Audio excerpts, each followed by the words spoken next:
Hare Krishna Krishna Krishna Hare Hare Hare Ram Ram Ram Hare Hare. Om Ajnanaatimirandhasya Jnananjana Shalakaya Chakshurunmilitam Yena Tasmai Shri Gurave Namaha. Shri Chaitanya Manobhishtam Stapitam Yena Bhutale Swayam Rupa Gadamahyam Dadadi Swapadantikam Vandeham Shri Guru Shri Yuta Padakamalam Shri Guru Vaishnavamsha Shri Rupam Sagrajatam Sahagana Raghunathanvitam Tam Sajivam Sadvaitam Savadhutam Parijana Sahitam Krishna Chaitanya Devam Shri Radha Krishna Padam Sahagana Lalita Shri Vishakhanvitam He Krishna Karuna Sindho Dinabandho Jagatpate Gopesha Gopika Kanta Radha Kanta Namostute Tapta Kanchana Gaurangi Radhe Vrindavaneshwari Vrishabhanusute Devi Pranamami Hari Priye Vancha Kalpatarubhyascha Kripa Sindhubhya evacha Patitanam Pavanebhyo Vaishnavebhyo Namo Namaha. Shri Krishna Chaitanya Prabhu Nityananda Shri Advaita Gadadhara श्रीवासादि गौर भक्त वृंद। हरे कृष्णा कृष्णा कृष्णा हरे हरे, हरे राम राम राम हरे हरे।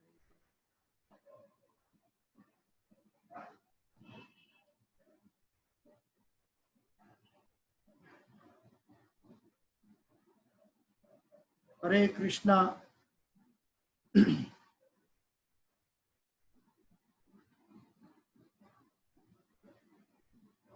आप सबने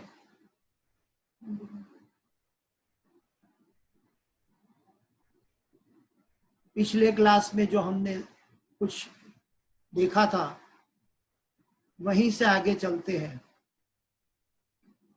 पिछले class में देखा था कि ये दुखालय है, दुख देने वाला आलय। मैंने बताया था कि सोने की दुकान पे दूध नहीं मिल सकता और दूध की दुकान पे सोना नहीं मिल सकता। तो ऐसी ही परिस्थिति भगवत गीता के प्रारंभ में हो रही है। भगवत गीता का पहला अध्याय है अर्जुन विषाद योग। इस दुनिया में कोई भी मनुष्य या कोई भी जीव ऐसा नहीं बोल सकता है कि उसको दुख नहीं है। किसी को मानसिक दुख है, किसी को शारीरिक दुख है, किसी को सांसारिक दुख है, किसी को आर्थिक दुख है, लेकिन बिना दुख इस संसार में कोई नहीं है। आज शायद उसको दुख न हो, लेकिन वो कल फिर से जन्म ले लेता है, क्योंकि ये संसार चक्रवत है। श्रील प्रभुपाद जी समझाते हैं कि दुर्भाग्य होना कोई बड़ी बात नहीं है, लेकिन सद्भाग्य को दुर्भाग्य समझना या दुर्भाग्य को सद्भाग्य समझना, ये बहुत बड़ा दुर्भाग्य है। दुर्भाग्य को सद्भाग्य समझना ये बहुत बड़ा दुर्भाग्य है। आज कई लोग कहते हैं कि हमें कोई तकलीफ नहीं है, हम मजा में हैं। अबे हॉस्पिटल के बेड पे जाओ तो पेशेंट को पूछो आप मजे में हो, तो बोलेगा हाँ मैं मजा में हूं। अगर वो मजे में है तो फिर हॉस्पिटल के बेड पे क्यों लेटा हुआ है? तो ये जो परिस्थिति है कि हमारा दुर्भाग्य को हम सद्भाग्य मानते हैं, ये बहुत बड़ा दुर्भाग्य है। धृतराष्ट्र के जीवन में भी यही हुआ। और दुर्भाग्य होना कोई बड़ी बात नहीं है, दुख होना जीवन में बड़ी बात नहीं है, लेकिन दुख होने के बाद हम इसका रास्ता क्या निकालते हैं, कैसे निकालते हैं, ये बहुत जरूरी है समझना। हम कैसे निकालते हैं? जनरली हम मित्रों के जरिए बात करके अभिप्राय लेते हैं। कई अलग अलग अनन्य जो बाहर के लोग हैं उनसे मिलकर बात का पता चलते है कि भाई इसका सॉल्यूशन क्या हो सकता है। कभी डॉक्टर के पास जाके इसका हल निकालते हैं।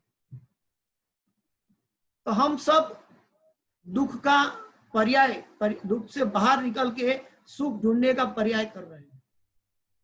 जन्म से लेकर मृत्यु तक हमारी यात्रा सुख ढूंढने में चली जाती है, लेकिन भगवान कहते हैं कि इस दुनिया में एक्चुअल सुख है ही नहीं, और वो सुख जब है नहीं तो हम ढूंढेंगे तो कहां से मिलेगा? हम जिसको सुख मानते हैं वो दुख को रोकने की क्षमता है सिर्फ। प्रभुपाद जी कहते हैं कि इस जगत में जब हमें थोड़ा सुख दिखाई देता है तो वो सिर्फ दुख को रोकने की क्षमता हमने डेवलप कर ली है, लेकिन अभी तक सुख नहीं मिला है। भगवत गीता में भगवान ने कहा दुखालयम अशाश्वतम। तो अर्जुन का पहला अध्याय में अर्जुन का अध्याय का नाम है अर्जुन विषाद योग। अर्जुन को दुख हो रहा है और अर्जुन भी इस दुख के लिए चारों तरफ देख के वो अपने मन के पास जाता है दुख का हल ढूंढने के लिए। कहाँ जाता है? अपने मन के पास। हम भी इस संसार में काफी परिस्थिति को झेलने के लिए कहाँ जाते हैं?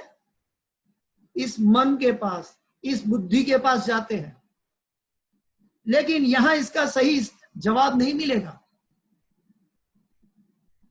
क्योंकि इसका सही जवाब कहाँ है ये हमें ढूंढना होगा। जब तक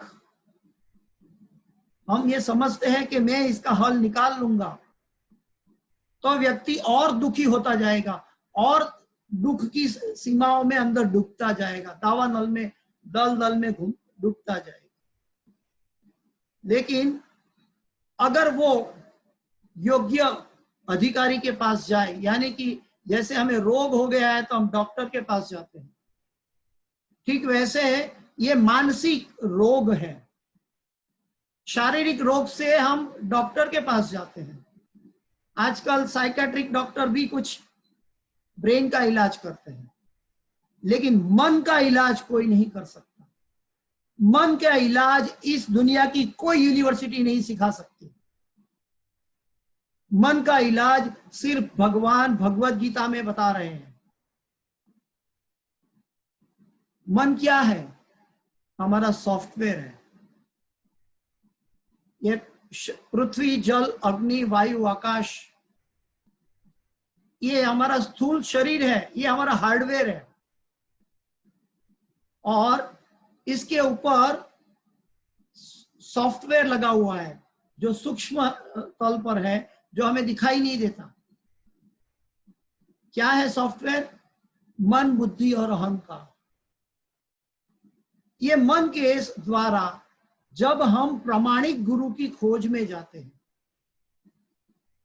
तब जाकर, अगर हमें हमारा नसीब अच्छा है, हमारा सद्भाग्य है, अगर हमें सही गुरु मिलते हैं, आजकल के कलयुग के गुरु की बात नहीं है,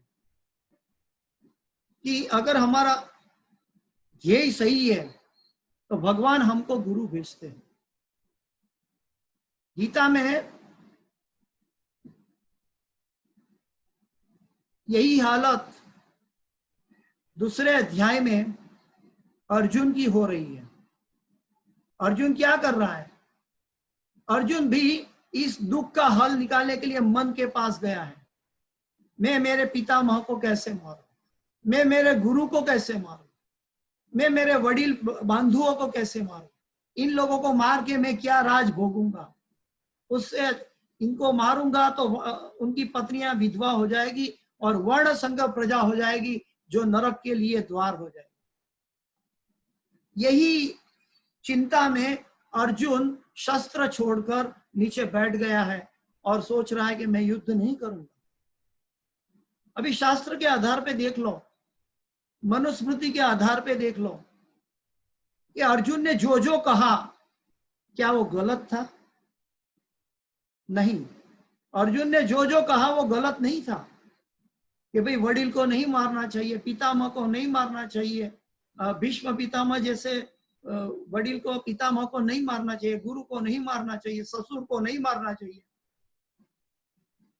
तो उनका सभी आर्ग्यूमेंट सही था, लेकिन दूसरे अध्याय में जाकर वो भगवान के पास, वो भगवान उनके सारथी बने हुए हैं और भगवान के पास अपनी समस्या रजू कर रहा है। अभी तक उसको पता नहीं है ये भगवान है। अभी तक उसको क्या पता है? ये मेरा मित्र है और मित्र को मैं मेरी समस्या बता रहा हूं और मित्र शायद उसमें से कुछ हल निकाल दे। तो वो मित्र के जरिए भगवान के पास अपना दुख रजू कर रहा है। लेकिन भगवान उसको क्या कहते हैं? ये सब बात शास्त्रोक्त है, सही है, फिर भी भगवान उसको क्या कहते हैं? ये अर्जुन, कटाक्ष करते हैं भगवान। अर्जुन को मूर्ख कहते हैं। क्या कहते हैं? आप ये अर्जुन तुम पंडिताई के बोल बोलते हो, लेकिन मूर्ख की तरह बिहेव कर रहे हो, मूर्ख की तरह आप आगे मन को मान रहे हो। अर्जुन क्या देख रहा था? अर्जुन बाह्य रूप रंग देख रहा था अपने परिवारजनों का, भीष्म पितामह का, गुरु का, ससुर का, अपने परिवारजनों का बाह्य स्वरूप देख रहा था। और बाह्य स्वरूप जब तक देखते हैं तब इस संसार का दुख हमें सता के ही रहेगा।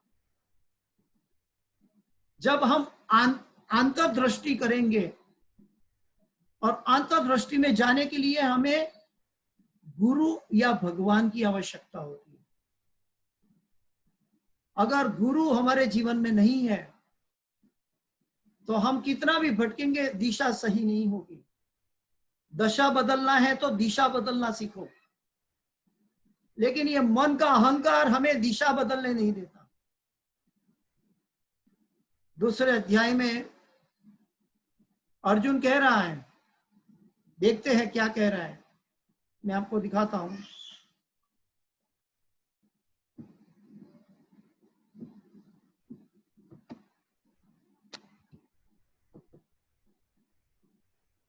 दूसरे अध्याय में आप देखें अर्जुन क्या कह रहा है। कार्पण्य दोषोपहत स्वभाव पृच्छामि त्वां धर्म सम्मूढ़ चेता यश्रेयस्यान्निश्चितं ब्रूहि तन्मे शिष्यस्तेहं शाधि मां त्वां प्रपन्नम्। शिष्यस्तेहं शाधि मां त्वां प्रपन्नम्। अब मैं अपनी कृपण दुर्बलता के कारण अपना कर्तव्य भूल गया हूं और सारे धैर्य खो चुका हूं। ऐसी अवस्था में मैं आपसे पूछ रहा हूं कि जो मेरे लिए श्रेयस्कर हो उसे निश्चित रूप से बताएं। अब मैं आपका शिष्य हूं, अब मैं आपका शिष्य हूं और शरणागत हूं, कृपया मुझे उपदेश दे।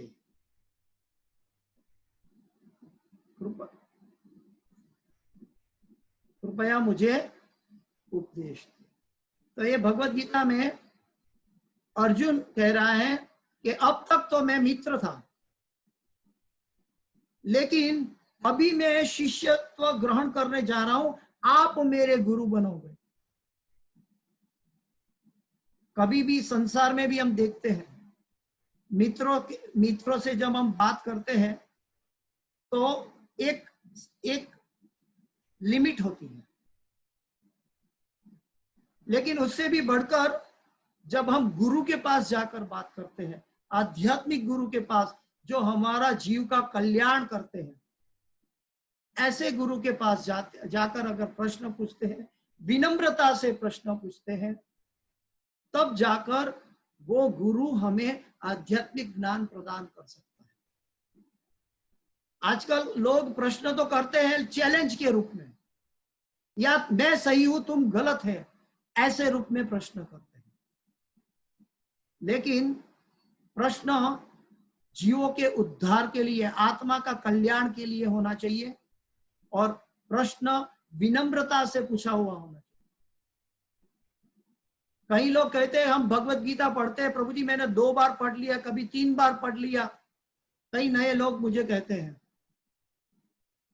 लेकिन 3 बार पढ़ लिया फिर भी वो जगह नहीं है कि अर्जुन का शुरुआत जब दुख हुआ तो सबसे पहले वो कहाँ गया था? गुरु के पास गया था, और वो गुरु के पास जाके शिष्य बना, तब जाके गहरा उपदेश शुरू हुआ। कई लोग कहते हैं भगवत गीता यानी कर्मयोग, अब अच्छे कर्म करो और बाकी सब भूल जाओ, भगवान को भक्ति करने की आवश्यकता नहीं है, बस अच्छे कर्म किए करो। लेकिन ये बात उनकी फिर भी मन की बात है, गीता इसको प्रमाण नहीं देता। जैसे जैसे दूसरे अध्याय से लेकर के अर्जुन की प्रश्नोत्तरी गहरी होती गई, अर्जुन जैसा गहराई से समझता गया, वैसे वैसे वैसे भगवान के उपदेश गहरे होते गए, भगवान के उपदेश गहरे होते गए। दूसरे अध्याय में सांख्य योग बताया, तीसरे अध्याय में कर्म योग बताया, फिर ज्ञान योग बताया, फिर ज्ञान कर्म संन्यास योग, ऐसे करके योगिक प्रक्रिया करके धीरे धीरे धीरे जाकर भक्ति योग बताया। तो ये भगवत गीता की यात्रा में अगर किसी को भगवान से शरणागत होना है और उसको भगवत गीता के राह पे चलना है, तो हमें अर्जुन के पद चिन्हों का अनुसरण करना होगा। हमें जीवन में आध्यात्मिक गुरु की आवश्यकता रहेगी। बिना आध्यात्मिक गुरु हम घूमते रहेंगे अहंकार में और मानसिक अवस्था में घूमते रहेंगे, पता नहीं हम कहां जा रहे हैं। चौथे अध्याय में, दूसरे अध्याय में तो गुरु से शिष्यत्व ग्रहण कर लिया, तो शिष्यत्व ग्रहण करने के बाद भगवान ने उसका क्या स्वरूप बताया, उसका आत्म स्वरूप बताया कि हे अर्जुन, तू जीव है, तू एक आत्मा है, तू एक भगवान का अंश है, तू शरीर नहीं है। इसलिए शरीर पे दुख लेना छोड़ दे। और आत्मा की कभी मृत्यु होती नहीं है, आत्मा को जलाया नहीं जा सकता, आत्मा को काटा नहीं जा सकता, आत्मा को सुखाया नहीं जा सकता है, आत्मा अमर है। तो ये आत्मा की कैटेगरी भगवान ने अर्जुन को दिखाई, जैसे तभी उसको पता चला कि मैं कुछ यहां से मिस करने वाला नहीं हूं। और भगवान कहते हैं जो भी यहां से जिसकी हत्या होगी वो सब मेरे द्वार पे आएगा, क्योंकि भगवान सामने है। तो गुरु के पास कैसे जाना है, तो चौथे अध्याय में भगवान इसी के ऊपर बताते हैं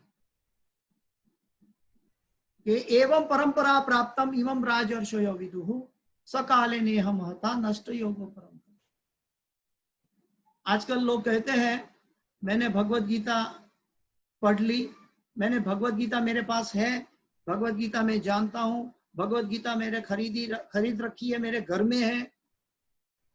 अगर भगवत गीता खरीद के अगर हम पा सकते हैं तो 150 रुपया में सभी लोग गोलोक वृंदावन के लिए लाइसेंस होल्डर हो जाएंगे। भगवत गीता 150 रुपया में मिलती है, वो प्रिंटिंग कॉस्ट है, लेकिन भगवत गीता को जीवन में लाने की अवस्था भगवान चौथे अध्याय में बता रहे हैं जीव को। चौथे अध्याय में जाने से पहले दूसरे अध्याय में अर्जुन को बताया कि तुम्हारी स्वरूप अवस्था क्या है, तुम जीव है, तुम ये शरीर नहीं है। और चौथे अध्याय में जाके कहते हैं कि ये जो गीता का ज्ञान था, हे अर्जुन, ये पहले सबसे पहले मैंने सूर्य देव को कहा, फिर इक्ष्वाकु मनु को, इक्ष्वाकु को कह के वो ज्ञान धीरे धीरे लुप्त हो गया। यानी भगवत गीता 5000 साल पुरानी नहीं, लेकिन अनादिकाल से है। और वो ज्ञान जब लुप्त हो गया अर्जुन, वही ज्ञान मैं तुझे देने जा रहा हूं। तो भगवान अभी अर्जुन को सारथी बन चुके हैं, अर्जुन के आदेश का पालन कर रहे हैं, साथ साथ गुरु का पद भी भगवान ने संभाल लिया है अर्जुन का। और भगवान कहते हैं कि कैसे गुरु के पास जाओगे तुम, हम सब जानते हैं, तद्विद्धि प्रणिपातेन परिप्रश्नेन सेवया उपदेक्ष्यन्ति तद्ज्ञानम् ज्ञानिनस्तत्त्वदर्शिनः। चौथे अध्याय का 34वां श्लोक 434। हम सब जानते हैं ये बात कि तद्विद्धि प्रणिपातेन, कौन सी विधि, तद्विद्धि कौन सी, एवं परंपरा प्राप्तम, जो भगवान से कृष्ण से चली आ रही परंपरा है वो परंपरा में। ऐसा नहीं कि मुझे लाख लोग सुन रहे हैं तो मैं अपना नया संप्रदाय चालू कर दूं और मैं भगवान हो जाऊं और मेरी परंपरा हो जाए। कलयुग में ये हो रहा है, ये परंपरा नहीं है। धर्म तो साक्षात भगवत प्रणीतम, श्रीमद् भागवत में वेद व्यास जी कहते हैं धर्म वो है कि जो भगवान की प्रणालिका से चलकर आया है।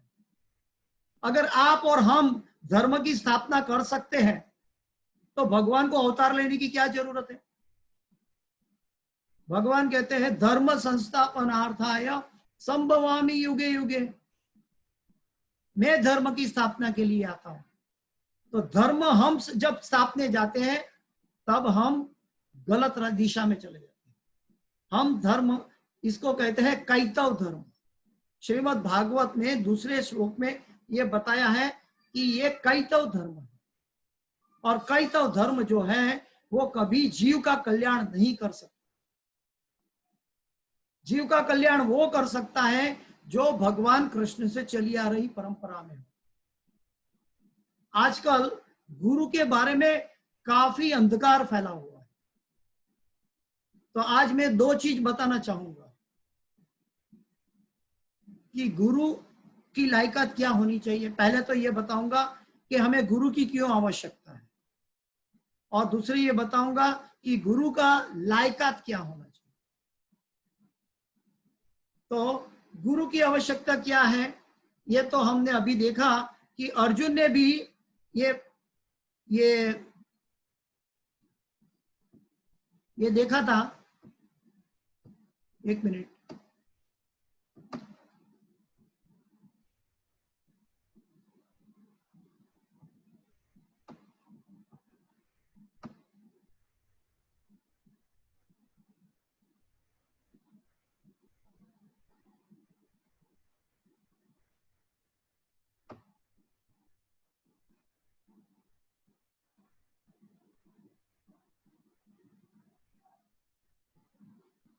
कि गुरु की लायकात क्या है इसके बारे में है, लेकिन गुरु की आवश्यकता क्यों है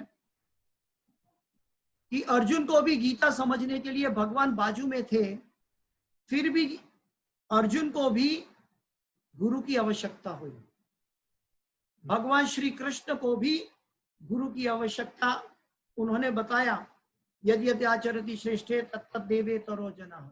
उन्होंने भी बताया कि गुरु, मैं भी गुरु के गुरुकुल में गया था और मैंने भी गुरु से शिक्षा प्राप्त की थी। भगवान राम भी गुरुकुल में गए थे, भगवान कृष्ण भी गए थे। तो ऐसे हमें भगवान हमें अपना एग्जाम्पल, अपने आचार्य अपना एग्जाम्पल से हमें समझाते जीवों को कि गुरु की आवश्यकता है। गीता को समझना है तो आप देखेंगे, एक मिनट, गीता को समझना है तो आप देखेंगे कि एक मिनट, कि गीता के अंत में आप एक श्लोक देखेंगे, अर्जुन कह रहा है नष्ट मोह स्मृतिर लब्धा त्वत्प्रसादात् मयाच्युत शीतोस्मि गत संदेह करिष्ये वचनम तव। वो अर्जुन पहले दूसरे अध्याय में 7वें श्लोक में कह रहा था कि मैं अभी आपका शिष्य बनाऊं, और वो गुरु कहता है 18वें अध्याय में जाकर, यानी कि गीता का अंतिम अध्याय है, अभी गीता ऑलमोस्ट पूरी होने वाली है, तब अर्जुन कहता है नष्ट मोह स्मृतिर लब्धा, हे कृष्ण, हे अच्युत, अब मेरा मोह दूर हो गया है, आपके अनुग्रह से मुझे मेरी स्मरण शक्ति वापस मिल गई, अब मैं संशय रहित तथा दृढ़ हूं और आपके आदेश अनुसार कर्म करने के लिए उद्यत हूं। ये क्या दिखाते हैं, अर्जुन के पद चिन्हों का अनुसरण करना है तो कि हमें शिष्य बनना होगा, भगवान से चली आ रही परंपरा में हमें शिष्यत्व ग्रहण करना होगा, बोनाफाइड गुरु परंपरा।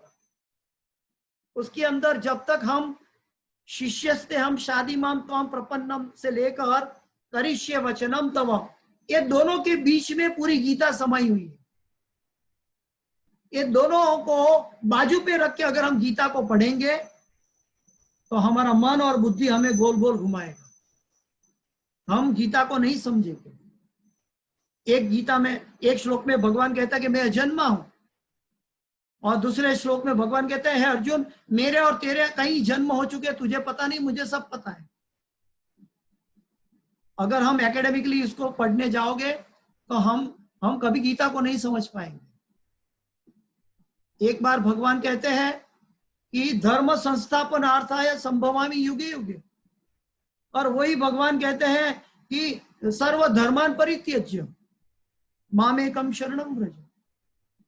तो एक तरफ धर्म की स्थापना के लिए भगवान आते हैं और वही भगवान अंत में कहते हैं कि सब धर्म छोड़ दो। तो अगर हम स्वयं गीता को अभ्यास करने जाएंगे गुरु के अलावा, तो हम गीता को ठीक से नहीं समझ पाएंगे। गीता को समझना है तो अर्जुन का पद चिन्हों का अनुसरण करना होगा जीवन में, इसीलिए गीता की गुरु की आवश्यकता है। लेकिन अभी प्रश्न ये उठता है कि कैसे जाने, कहां से ढूंढे कि सही गुरु कौन है। गुरु की लायकात के ऊपर हम बात करेंगे अभी। श्री चैतन्य महाप्रभु बताते हैं हमारे आज्ञा हो या तारे ही देश, जारे कहो तारे कहो कृष्ण उपदेश। जो कृष्ण तत्ववेत्ता है, जो कृष्ण का विज्ञान जानता है, वो कह सकता है कि Krishna supreme personality of godhead, पूर्ण पुरुषोत्तम भगवान श्री कृष्ण परमेश्वर है। अगर ये व्यक्ति, अगर कुछ 5 साल का बच्चा भी कह दे कि भगवान श्री कृष्ण भगवान है, तो उसको गुरु समझना चाहिए। गुरु का मतलब है जो लघु नहीं है वो। 5 प्रकार के गुरु बताए हैं, 5 प्रकार के गुरु है। पहले होता है कृष्णम वंदे जगत गुरु, भगवान श्री कृष्ण जगत गुरु है। उसके बाद आता है चैत्य गुरु, हमारे अंदर हृदय में बैठे, परमात्मा रूप में हमें आदेश देते हैं क्या सही है क्या गलत है। तो ये आदेश जो देता है वो कौन है? वो परमात्मा है, वो चैत्य गुरु है। तीसरा पथ प्रदर्शक गुरु, जो हमें रास्ता दिखाता है कि सही गुरु कहां मिलेगा,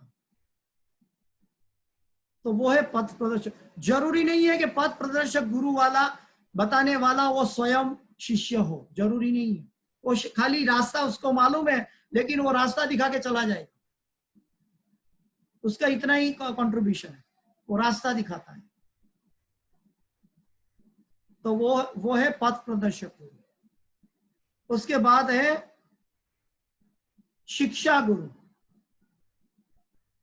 अनेक शिक्षा गुरु हो सकते हैं। कई लोग शिक्षा गुरु को दीक्षा गुरु मान बैठते हैं। शिक्षा गुरु अनेक होते हैं। भगवान दत्तात्रेय के जीवन में 21 गुरु थे। उनको वेश्या में और अजगर में भी गुरुत्व दिखा।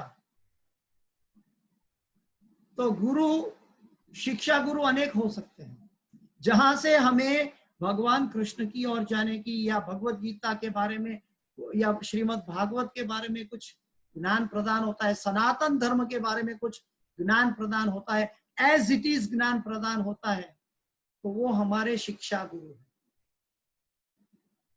शिक्षा गुरु अनेक हो सकते हैं जीवन में। उसके बाद आता है दीक्षा गुरु। दीक्षा गुरु जैसे पति पत्नी शादी करते हैं यज्ञ के, और बीच में अग्नि जलाया जाता है, और यज्ञ के साक्षी में 7 फेरे लिए जाते हैं, और आजीवन साथ निभाने का वादा करते हैं पति पत्नी। ठीक वैसे ही शिष्य और गुरु यज्ञ करके दीक्षा लेते हैं।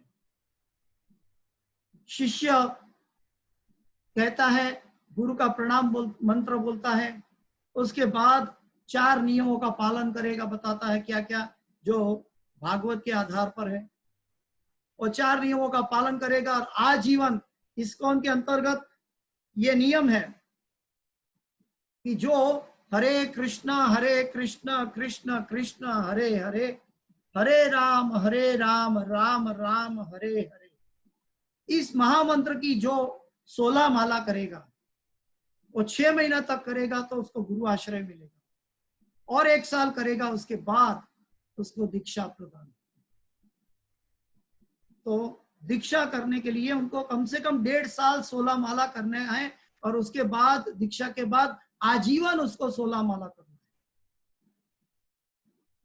तो ये दीक्षा गुरु है। और जो दीक्षा गुरु सर्वश्रेष्ठ महामंत्र और सर्वश्रेष्ठ सनातन धर्म, भगवान का जो स्थापना किया हुआ धर्म, वेद व्यास का बताया हुआ धर्म से दीक्षा लेता है, उसके लिए और कोई दीक्षा गुरु की आवश्यकता नहीं। तो वो दीक्षा गुरु है। अभी गुरु की लायकात के बारे में देखते हैं। रूप गोस्वामी उपदेशामृत में बताते हैं, वाचो वेगम मनस क्रोध वेगम जिह्वा वेगम उदरोपस्थ वेगम एतान वेगान यो विषहेत धीरा सर्वामपि माम पृथ्वीम सशिष्या।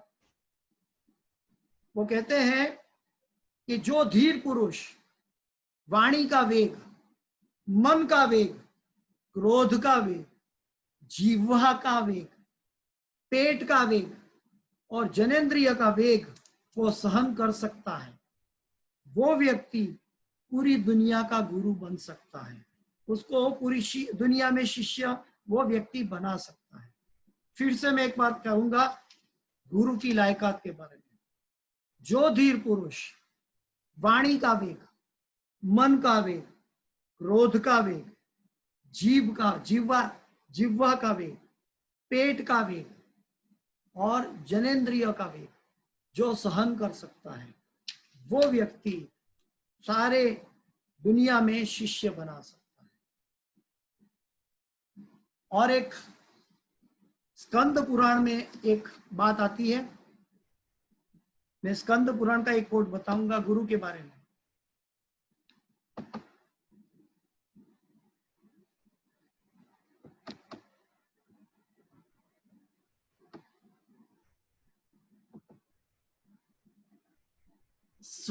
स्कंद पुराण जो वेद व्यास जी का दिया हुआ है, उसके अंदर गुरु गीता है।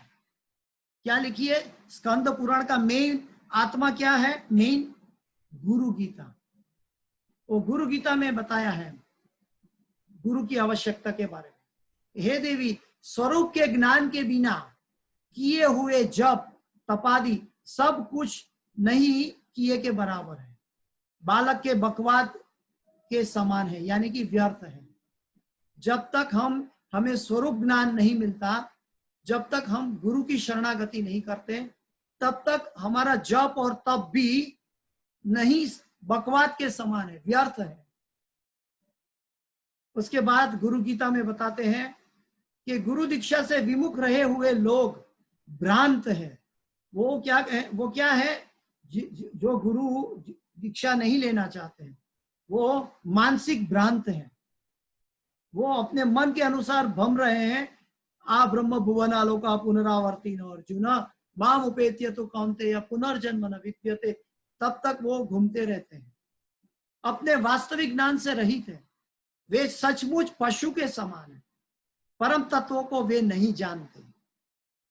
जब तक कोई व्यक्ति बोनाफाइड गुरु के पास दीक्षा नहीं लेता, तब तक उसको परम तत्व को वो नहीं समझ सकता। आगे, इसीलिए हे प्रिय, भगवान शिव पार्वती को कह रहे हैं, हे प्रिय, कैवल्य की सिद्धि के लिए गुरु का ही भजन करना चाहिए। गुरु के बिना मूढ़ लोग उस परम पद को नहीं जान सकते। तो ये परम पद भगवान को जानना है, तब जाके हम भगवान को जानने के बाद ही हमारा जीव का कल्याण होगा। जन्म कर्म च मे दिव्यम एवं यो वेत्ति तत्वतः त्यक्त्वा देहम पुनर्जन्म नैति मामेति सो। अभी तो मैं कुछ कोट बताया, उपदेशामृत देखा, ये देखा।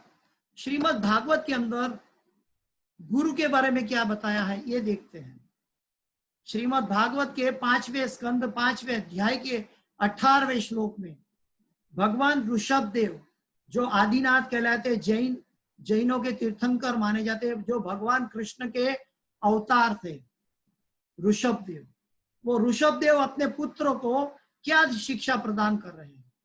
कहते हैं, one who can not deliver his dependent from the path of repeated birth and death should never become a spiritual master, a father, a husband, a mother, or a worshipable demigod.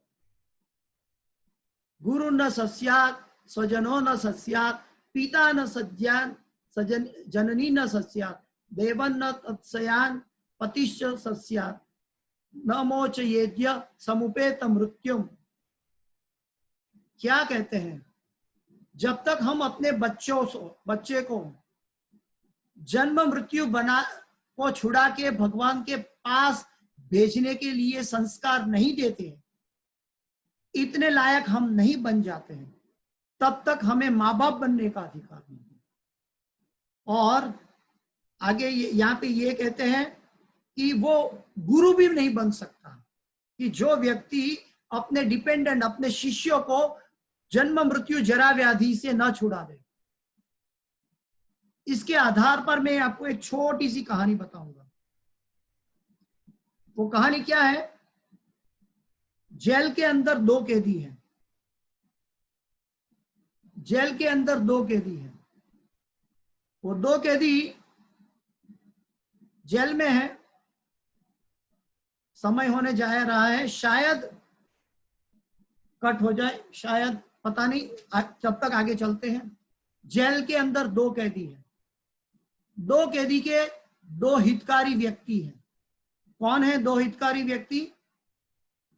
एक कहता है, तुम jail में बंद हो, मैंने jailer साहब मेरा मित्र है, और वो जेलर साहब तुम्हें जल्द से जल्द आपको जेल में पूरी सुविधा प्रदान कर देंगे।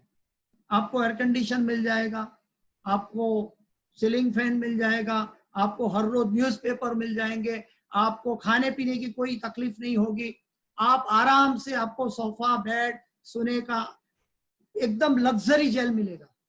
कोई चिंता मत करो, ये जो सुपरिटेंडेंट है वो मेरा दोस्त है, इसलिए आपको कोई तकलीफ नहीं पहुंचेगी। तो ये भी एक मेरा हितेच्छु दिखाई देता है। और दूसरा हितेच्छु कहता है कि ये जेल सुपरिटेंडेंट को मैं जानता तो हूं, लेकिन मैं कोशिश करूंगा कि तुम जल्द से जल्द जेल से बाहर आ जाओ, जल्द से जल्द जेल से बाहर आ जाओ। दोनों गुरु के लिए, गुरु जैसे दिखते थे, दोनों उसके हितेच्छु थे, लेकिन सही में हितेच्छु कौन निकला? जो उसको जेल से छुड़ाता है वो। जब तक वो जो जेल से नहीं छुड़ाता है, तब तक वो सही गुरु नहीं है। गुरु का कार्य है शिष्य को जन्म मृत्यु जरा व्याधि से छुड़ाना।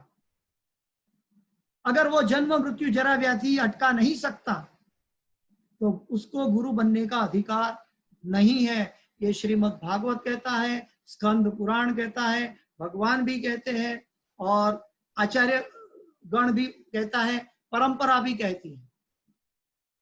गुरु की जिम्मेदारी क्या है? कि शिष्य को जन्म मृत्यु जरा व्याधि से छुड़ाना। बाकी सब समस्या टेम्पररी है। लेकिन आजकल मूर्ख सांसारी लोग क्या करते हैं? अरे भाई, मेरी बेटी की शादी हो जाए, मेरे बेटे की शादी हो जाए, मेरे बेटे के घर में बच्चा नहीं है, बच्चा पैदा हो जाए, उसका आशीर्वाद चाहिए गुरु महाराज। आज मुझे नौकरी चलेगी, नौकरी का आशीर्वाद चाहिए। आज मेरी तबीयत ठीक नहीं है, तबीयत के लिए आशीर्वाद चाहिए। आज मेरे दुश्मनों का खात्मा हो जाए, इसलिए मुझे आशीर्वाद दे दो। हम ऐसी चीजों के लिए गुरु के पास जाते हैं, और गुरु इसीलिए नहीं है। जो गुरु कहता है कि तुम आनंद करो और संसार में बंधे रहो, वो गुरु नहीं है। प्रभुपाद जी ने ऐसे साधुओं को गालियां दी है। साधु का काम है जीव को जन्म मृत्यु जरा व्याधि से छुड़ाना। तो ये गुरु की लायकात है। अभी सबसे पहले बात होता है कि ये गुरु को कैसे पहचानेंगे हम। हमें क्या पता कि ये गुरु हमें जन्म मृत्यु जरा व्याधि से छुड़ाएगा या नहीं, हमें क्या पता है। तो इसके लिए एक सिंपल टेस्ट है। हमारे मन में जितने गुरु बैठे हुए अभी तक, कोई एक संप्रदाय का, कोई दूसरा संप्रदाय का, कोई तीसरा संप्रदाय का, कोई बात नहीं, जो जो हमारे मन में ऐसा लगता है कि ये योग्य गुरु हो सकता है मेरे जीवन में, तो वो व्यक्ति को सिलेक्ट करना है कि एक दीक्षा गुरु के पास जाना है, तो मैं कहाँ जाऊं। तो वो कहाँ जाने की कोशिश करेगा। तो उसके लिए एक अच्छा उपाय है, वो पहले गुरु को देखे बाह्य रूप से कि ये गुरु अपने गुरु को बचता है क्या नहीं। ये गुरु जो बात बताता है वो भगवान कृष्ण ने कही वही बात एज इट इज बता रहा है या कुछ फैब्रिकेट करके बता रहा है। ये अपने स्वार्थ के लिए बता रहा है या शिष्यों का कल्याण के लिए, भगवान की ओर दिशा ले जाने के लिए बता रहा है। उसको एनालिसिस कर सकते हैं। उसके बाद उसकी गुरु जो है वो परंपरा कहां से आई है। भगवान कृष्ण से चली आ रही होनी चाहिए। आज समाज में 4 परंपरा ऑथेंटिक रह गई है जो भगवान कृष्ण से चली आ रही है। श्री संप्रदाय, कुमार संप्रदाय, रुद्र संप्रदाय और ब्रह्म संप्रदाय। अंतरराष्ट्रीय कृष्ण भावनामृत संघ इस्कॉन ब्रह्म संप्रदाय के अंतर्गत आता है। और ब्रह्म संप्रदाय के अंतर्गत आने के बाद हमें ये देखना है कि ये गुरु की प्रणालिका में मैं जा सकता हूं। ये भगवान कृष्ण से चली आ रही है। ये परंपरा का डिटेल भगवत गीता के पहला अध्याय से पहले दिया हुआ है कि वो परंपरा में कौन से गुरु हैं। कृष्ण से चलकर प्रभुपाद तक कितने गुरु हैं और कैसे कैसे परंपरा नीचे आई है वो दिखाया गया है। इसके अतिरिक्त कई लोग कहते हैं कि हमें फिर भी 2, 3, 4 बोनाफाइड गुरु दिखते हैं, लेकिन हमें तय नहीं कर पाते कि हम कहां जाएं। तो कभी कभी आप देखते होंगे कि छोटे बच्चे बहुत शरारती होते हैं और छोटे बच्चे इतने परेशान करते हैं, धमाल मस्ती करते हैं। तो लोग कहते हैं, ऐसा कहते हैं कि जो बच्चे हैं वो माँ बाप का प्रतिबिंब है, आईना है। अगर माँ बाप बचपन में ठीक नहीं रहे होंगे तो उनके बच्चे भी ठीक नहीं दिखेंगे, क्योंकि माँ बाप का आईना है। ठीक वैसे ही शिष्य जो है वो गुरु का आईना है। शिष्य जो है वो गुरु का आईना है। हमें जो जो गुरु के पास जाने की इच्छा है, वो गुरु के शिष्य जो 25 साल पुराने हैं, आजकल के नहीं, 25 साल पुराने ले लो। गुरु ए के शिष्य 25 साल पुराना क्या कर रहा है, उसके हाव भाव के उसको बताने की जरूरत नहीं है, चुपचाप देखते रहो वो क्या कर रहा है, उसके अंदर कितनी आध्यात्मिकता है, उसके बोलने में क्या है, उसकी दिशा क्या है, उसकी चाल चलगत क्या है। उससे मालूम पड़ेगा कि गुरु ए ने उसको 25 साल में यहां तक पहुंचाया है। फिर गुरु बी ले लो, बी गुरु लेके उसके शिष्य को देख लो 25 साल के बाद कि वो कहां तक पहुंचा है। वो 25 साल के बाद वो देख लो कि अगर मैं यहां 25 साल बिताऊंगा तो ये शिष्य की तरह मेरा मैच्योरिटी होगा। और उसके बाद सी गुरु के पास चले जाओ, जो हमारा और ऑप्शन है। तो वहां जाके देख लो कि 25 साल पुराना उसका शिष्य कौन है और वो कैसे चल रहा है। तो जैसे जैसे जैसे हम उसके शिष्य जो 25 साल पुराने हैं उसको देखेंगे तो पता चलेगा कि अगर हमें आध्यात्मिक उन्नति करनी है तो ये तीनों में सर्वश्रेष्ठ उन्नति किसने की है? गुरु ए के शिष्य ने, गुरु बी के शिष्य ने, गुरु सी के शिष्य ने। तो उससे हमें मालूम होगा धीरे धीरे, और उसके अंदर भी नंबर ऑफ डिवोटी रख सकते हैं, तो हमें मालूम होगा कि हमें कौन से गुरु के पास जाना चाहिए।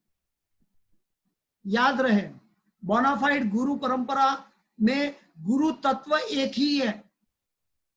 हमें भले अलग अलग गुरु दिखाई देते हो, लेकिन गुरु तत्व एक है। वो बलराम जी से चला रहा है, जो भगवान कृष्ण का अंश है, और गुरु तत्व एक है, बलराम जी से चला रहा है। क्योंकि मेरा मेलो जिसको ठीक से समझ पाएगा, या तो मैं जो उन्नति करना चाहता हूं 25 साल के बाद, 50 साल के बाद, वो इस व्यक्ति के गुरु से हो रहा है, तो मैं वहां समर्पित हो जाऊं।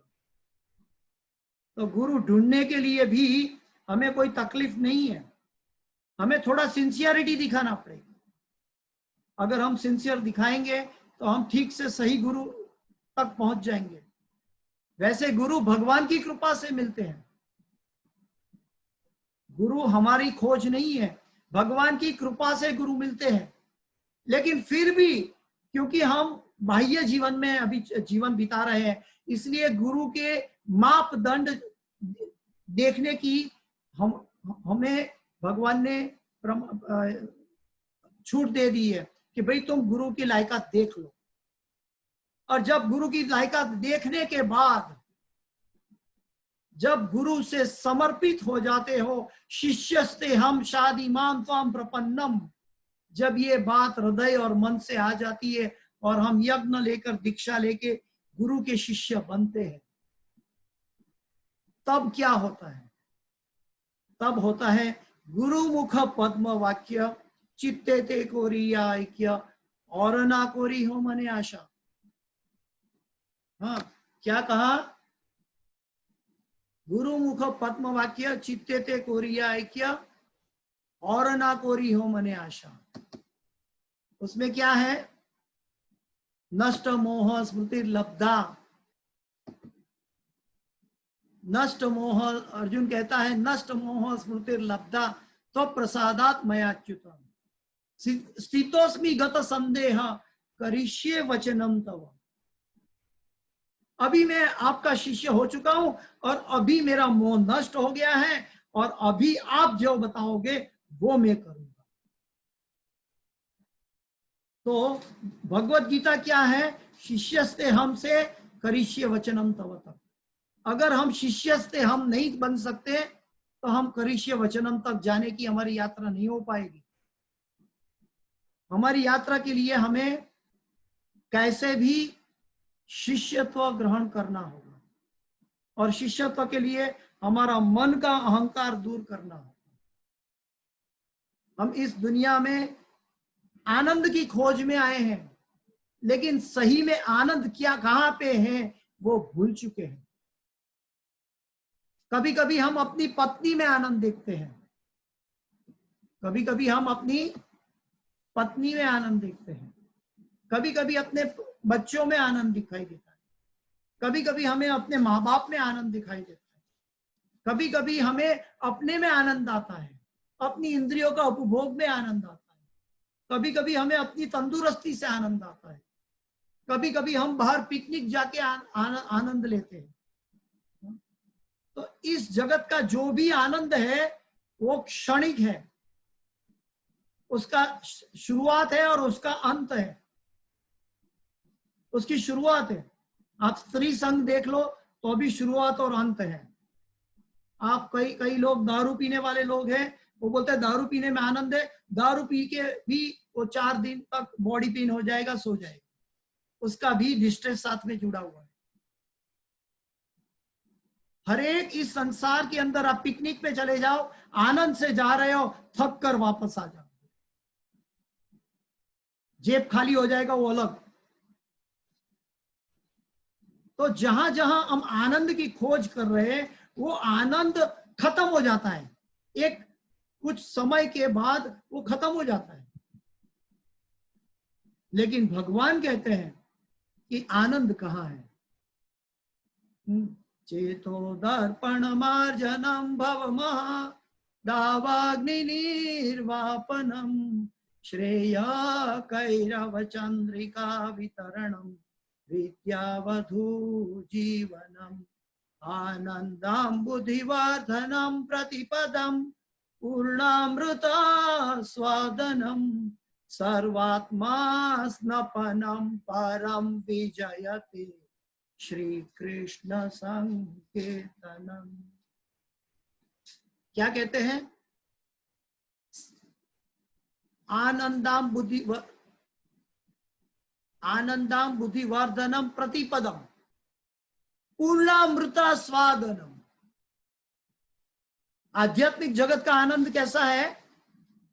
आनंद एक बार ऊपर चढ़ने का ग्राफ शुरू हुआ, वो ऊपर ही जाएगा, वो कभी भी नीचे नहीं आएगा, कभी भी नहीं। चाहे आप गोलोक में पहुंच जाओगे तो भी ये आनंद का जो स्टेयरकेस है वो कभी नीचे नहीं लेके जाएगा, वो ऊपर ही जाएगा। आनंदाम बुद्धिवर्धनम, वर्धनम ऊपर ले जाता है, प्रतिपदम एवरी स्टेप, पूर्णामृता स्वादनम वो हमें पूर्ण स्वाद का आस्वादन करवाता है। सर्वात्मा स्नपनम परम विजयते, कहां से?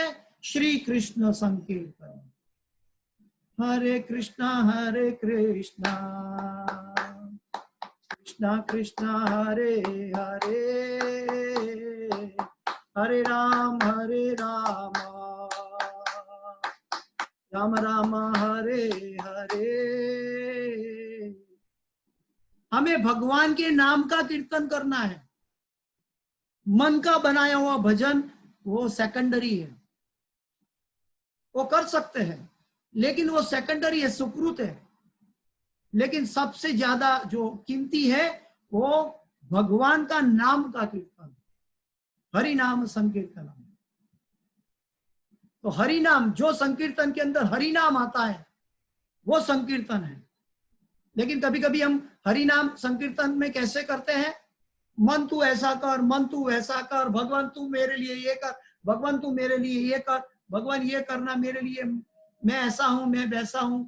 हम भगवान को अपना दोष दिखाते हैं, ठीक है, कभी कभी भगवान को कहते हैं कि तुम मेरे लिए वो करो, ये करो, वो करो। भगवान को क्या करना है हमें बताने की जरूरत नहीं है। भगवान हमारा कल्याणकारी मित्र है और वो हमारा कल्याण करेगा ही। भोक्तारम यज्ञ तपसाम सर्वलोक महेश्वरम सुहृदम सर्वभूतानां ज्ञात्वाम शांति मृच्छति। वो सुहृदम सर्वभूतानां है, वो हर एक जीवों का कल्याणकारी मित्र है, वो कभी अकल्याण कर ही नहीं सकता। हमें क्या करना है? हमें अपनी समस्या को लेके जाके भगवान को बताने का, वो तो ठीक है कि अगर हम नहीं सहन कर सकते तो बता सकते हैं, लेकिन उससे ऊपर क्या है? हमें सिर्फ भगवान का कीर्तन करना है। जो सिर्फ भगवान का कीर्तन करेगा उसकी हर जिम्मेदारी भगवान की हो जाएगी।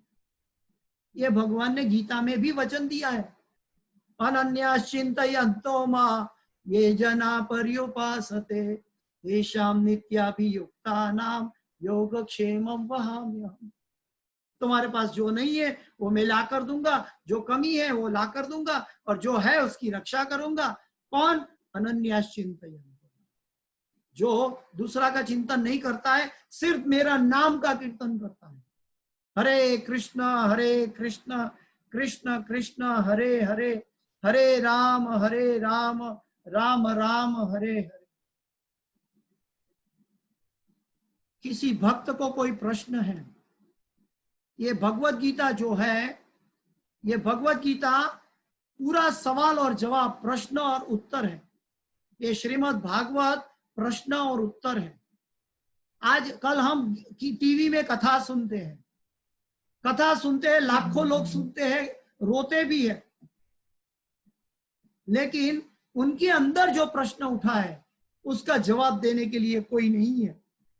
लाख लोग बैठे हैं, उसमें उसके अंदर जो प्रश्न उठा, वो प्रश्नों का जवाब जब तक नहीं होगा, नहीं मिलेगा शास्त्र के आधार पर, तब तक वो जीव का कल्याण रुक जाएगा। इसलिए हम टीवी में देखते हैं कि कई लोग कई वर्षों से कथा सुनते आ रहे हैं, वो अच्छी दिशा में, सुकृत दिशा में जा रहे हैं, लेकिन उनकी मन की समस्या, मन के प्रश्न वो पूछ नहीं पाते।